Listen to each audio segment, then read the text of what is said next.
Is the United States supporting al-Qaeda in Syria? The answer is yes. Fact number one, there is no question that al-Qaeda fighters are part of the opposition forces attempting to overthrow Syria's government. Fact number two, the creation of al-Qaeda wasn't Islamic fundamentalism.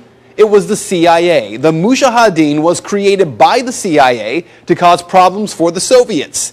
And you might say that's crazy talk, right? Here's Secretary of State Hillary Clinton. To be fair, we had helped to create the problem we're now fighting. How? Because when the Soviet Union invaded Afghanistan, we had this brilliant idea that we were going to come to Pakistan and create a force of Mujahideen, equip them with Stinger missiles and everything else to go after the Soviets inside Afghanistan.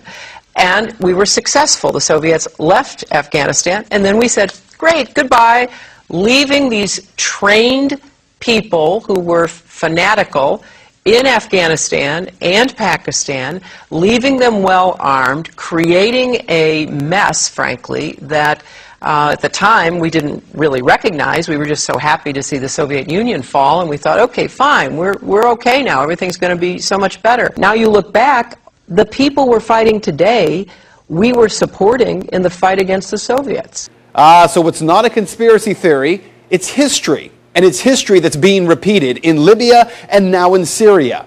But there is a bigger problem here, one that every American should be questioning. We're fighting al-Qaeda in Afghanistan, but we're also bombing al-Qaeda targets in Pakistan and in Yemen.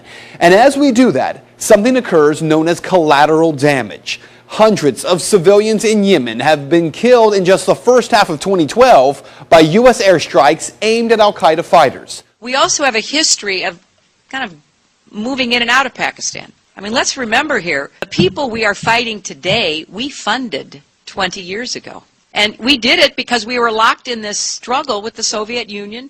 They invaded Afghanistan, and we did not want to see them control Central Asia. And we went to work. And it was President Reagan, in partnership with the Congress, led by Democrats, who said, you know what, sounds like a pretty good idea. Let's deal with the ISI and the Pakistani military, and let's go recruit these Mujahideen, and let's get some to come from Saudi Arabia and other places, importing their Wahhabi brand of Islam so that we can go beat the Soviet Union. And guess what? They retreated, they lost billions of dollars, and it led to the collapse of the Soviet Union. So there's a very strong argument, which is, it wasn't a bad investment to end the Soviet Union, but let's be careful what we sow, because we will harvest. And we now are making up for a lot of lost time. So what you need to know tonight is heavy. Our government is bombing sites around the world in an ongoing war with al-Qaeda.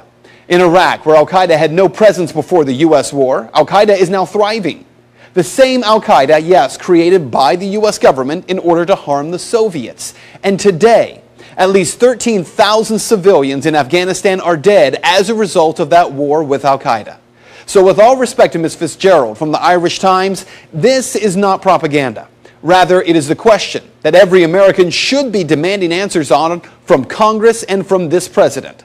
Why are we giving al-Qaeda fighters money and weapons to overthrow yet another government in the Middle East? Today, our government claims they're freeing the people of Syria.